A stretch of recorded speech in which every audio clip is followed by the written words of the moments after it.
अस्सलाम वालेकुम। इस वीडियो क्लिप में हम बात कर लेते हैं कि अक्सर मकई की फील्ड में देखा जाता है कि उसका जो कद है वो यकसा नहीं होता। गैर यकसा मकई का कद फील्ड में दिखाई देता है, तो उसके बारे में फार्मर्स पूछ रहे होते हैं।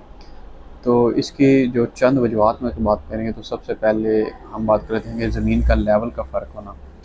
किसान दोस्त ये गलती करते हैं कि जो उनकी ज़मीन का लेवल है वो बेहतर नहीं होता, लेज़र लेनेवर का इस्तेमाल नहीं करते और वैसे ही कीड़े निकाल देते हैं। तो ये वजह भी हो सकती है, कद मुनासिब ना होने की वजह। इसके अलावा ज़मीन में आपके जो साठ लेवल का फ़र्क होना, और जब ज़मीन का लेवल नहीं ठीक होगा तो या किसी जगह पानी कम होगा, किसी जगह ज़्यादा लगेगा, तो वो वजह भी बन सकती है। इसके अलावा सीड की जो ग्रेडिंग है वो कुछ कंपनियां वो मुनासिब नहीं करती, हल्का कहीं बीज होता है, कहीं ज़्यादा सेहतमंद होता है, तो वो वजह भी बन सकती है। और इसके अलावा जब जो ज़मीन हम लगाते हैं, चाहे वो मैनुअल लगा रहे हों या लेबर के ज़रिए लगा रहे हों, तो उसमें भी गहराई का फ़र्क आ जाता है।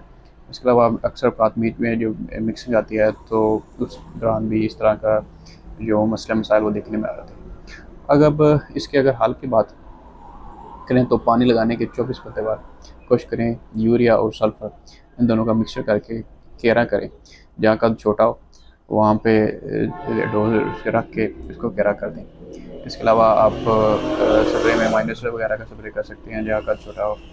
और इसके अलावा एक हार्मोन है gibberellic acid, plant growth hormone, उसका इस्तेमाल भी आप कर सकते हैं। कोशिश करें कि ये अमल जो है उस वक्त तक जारी रखें जब तक आपका जो मकई का कद है वो ऑल ओवर बराबर ना हो जाए, आपकी फील्ड जो है वो मुनासब ना हो जाए तब तक।